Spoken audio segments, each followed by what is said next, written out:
The night was very quiet, and only the sound of the air conditioner could be heard in the big bedroom. Laura was fast asleep on the soft bed, breathing gently, unaware of what was about to happen beside her. Chief Lucas stood close to her, watching her face with careful eyes. His heart was beating fast, not because he loved her at that moment, but because he was afraid of being caught. Slowly, he picked up a small razor blade wrapped in white cloth.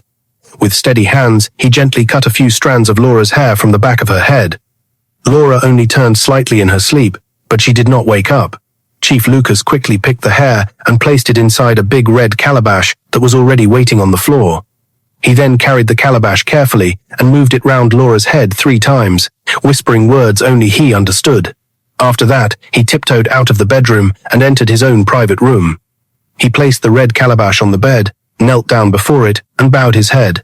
Within minutes, right before his very eyes, the empty calabash began to fill up with bundles of money. Chief Lucas smiled, not in joy, but in satisfaction. To him, this act had become normal, like breathing. Chief Lucas was known everywhere as a respected billionaire. People spoke his name with pride and fear. He owned the latest cars, shiny and expensive, and he changed them as often as people changed clothes.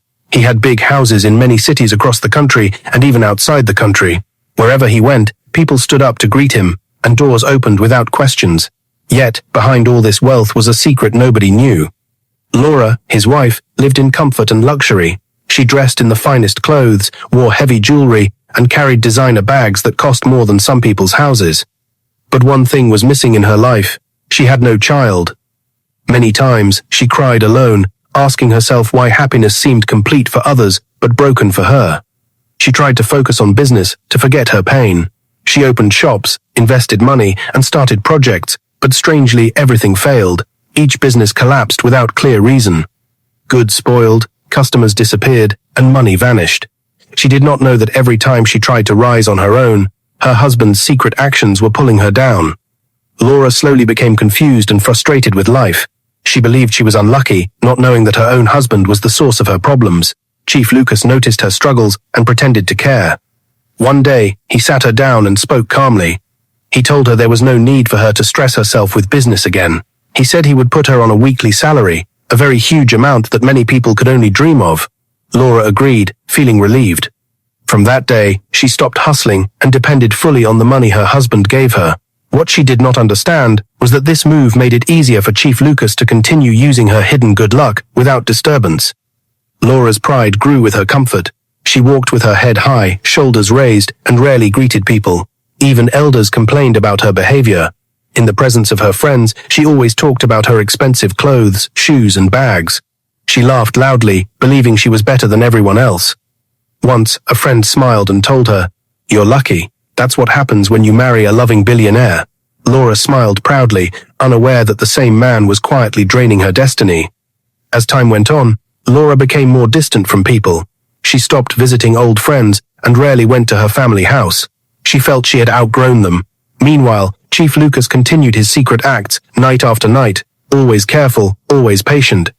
Each time the red calabash filled with money, his wealth increased and his influence grew stronger. But what Laura did not know was that she was growing weaker inside. Her joy faded, her smile became forced, and her confidence began to shake. She noticed she got tired easily and lost interest in things she once loved.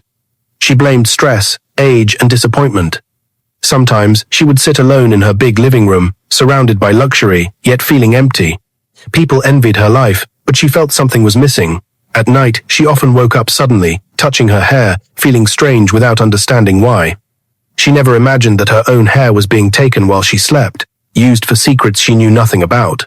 Unknown to Laura, Chief Lucas had another life outside their beautiful mansion. In another city, far from where Laura lived, there was a woman named Carol. Carol was quiet, humble, and simple. She did not wear expensive clothes or talk loudly. She had given Chief Lucas 3 children. Chief Lucas visited them secretly and made sure they lacked nothing. To him, Carol was comfort, while Laura was a source of wealth. Carol believed Chief Lucas loved her, but she did not know the full truth either. Sometimes, she wondered why he never allowed her to visit his main house. She wondered why he always looked worried, even with all his money. Chief Lucas carefully balanced his 2 worlds, making sure they never crossed. He believed he was smart, controlling everything, unaware that secrets never stay hidden forever. Every action has a price, and every hidden truth waits for its time. Back in the mansion, Laura's pride slowly began to crack. Friends noticed she was no longer as lively as before. Some whispered that her glow was fading. Still, she held her head high, hiding her pain behind expensive makeup and fine clothes. She trusted her husband completely, believing he was her shield and blessing. Chief Lucas, on the other hand, grew more careful and more greedy. The more money he got, the more he wanted. He increased his secret acts, ignoring the strange signs around him. Sometimes, the red calabash stayed silent longer than usual. Sometimes, the money appeared slower. These small changes made him uneasy, but he refused to stop. Laura began to have strange dreams she could not explain. Dreams of shadows, mirrors, and silent rooms. She felt watched, even in her sleep. Yet, she said nothing. She believed all was well. What Laura did not know was that her life was standing at the edge of a deep secret, and very soon, everything she believed about love, wealth, and marriage was about to be tested. That night looked like every other night in the big house of Chief Lucas. The bedroom was quiet. The light was dim. Laura lay on the bed, facing the wall. Her breathing sounded slow and steady, as if she was deep asleep. Chief Lucas believed she was sleeping, just like all the other nights. He stood beside the bed, holding a small razor wrapped carefully in a cloth. His hands were steady. He had done this many times before. Slowly and gently, he bent close and cut a few strands of Laura's hair from the back of her head. Laura felt the cold touch, felt the small pull on her hair, but she did not move. Her heart began to beat fast. She now knew something was very wrong. She stayed still and watched through half-closed eyes as her husband dropped the hair into the red calabash on the floor. She saw everything. She saw him whisper words under his breath. She saw the fear and seriousness on his face. At that moment, Laura understood that the strange things in her life were not by chance. When Chief Lucas lifted the red calabash and turned to leave the room, Laura suddenly opened her eyes wide and sat up. Her voice broke the silence like thunder.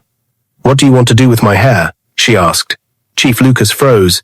His body stiffened. The calabash shook in his hands. He turned slowly to face her, his eyes wide with fear. For the first time in many years, the powerful billionaire looked small and helpless. His mouth opened, but no words came out.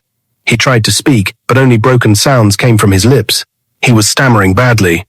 Laura stood up from the bed, her legs shaking, her heart full of fear and confusion. "Answer me," she said again, louder this time. "Why is my hair inside that thing?" Chief Lucas could not answer. His face was pale. Sweat covered his forehead. He knew his secret was exposed. Before Laura could move closer or ask another question, Chief Lucas suddenly grabbed the red calabash tightly to his chest and ran. He pushed past her and rushed out of the bedroom. Laura screamed his name and followed him, but he was already gone. He ran out of the house, out of the gate, and into the quiet street. He did not look back. Fear drove him forward. As he ran, a car suddenly appeared from nowhere. There was a loud sound, and Chief Lucas fell hard to the ground. The red calabash rolled away and stopped by the roadside. People rushed out of their houses. Some screamed, others covered their mouths in shock. Laura arrived moments later and saw her husband lying still on the road. She cried and called his name, shaking him, but he did not respond. That was how Chief Lucas died. The man everyone feared, the man everyone respected, died while running from his own secret. News of Chief Lucas's death spread fast. The whole city was shocked. People could not believe that such a powerful billionaire was gone just like that. His house was filled with people crying, talking, and whispering. Laura sat quietly most of the time, staring into space. She did not cry loudly. Her tears came silently, flowing without control. Her mind kept going back to that night. The hair, the red calabash. The fear on her husband's face. Questions filled her heart, but there were no answers.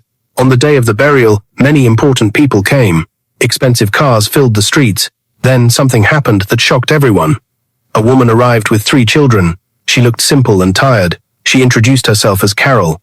She said the children belonged to Chief Lucas. The crowd went silent. Laura felt the ground move under her feet. She could not believe what she was hearing. Another family, another life, another secret. During the burial, Carol stood at a distance with her children. People whispered and pointed. Some felt pity for her. Others felt angry. Laura stood like a stone. Her heart broke into pieces. The man she trusted had not only used her in secret, but had also lived another life without her knowing. After the burial, Laura left the place quietly. She did not argue. She did not shout. She went back to the big house, but it no longer felt like home. The rooms felt empty. The luxury meant nothing to her anymore. She stayed alone most of the time, thinking deeply. She remembered how all her businesses failed, how she lost her strength, how she felt empty even in wealth. Slowly, she began to understand the truth. Her good fortune had been taken without her knowing. Her life had been slowly drained. Exactly 7 days after Chief Lucas was buried, Laura became very weak. She stopped eating. She stopped talking. People around her noticed the change and became worried. Doctors were called, but they found nothing clear. Laura only lay on her bed, staring at the ceiling. Sometimes tears rolled down her cheeks.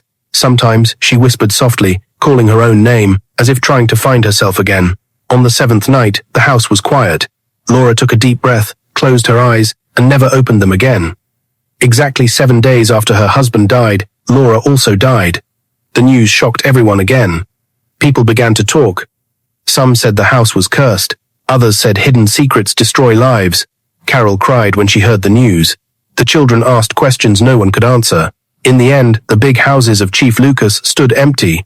His cars gathered dust. His money could not save him. Carol refused to take anything, even though Chief Lucas did not make a will when he was alive. She already heard rumor after the burial that his money wasn't genuine. And also heard from someone what Laura saw that night, even though some secrets followed Chief Lucas to the grave. Laura was buried quietly, without pride or luxury. Her story became a lesson whispered in many homes, a lesson that wealth, built on secrets, brings sorrow, a lesson that love without truth leads to destruction, and a lesson that what is done in the dark always finds its way to the light.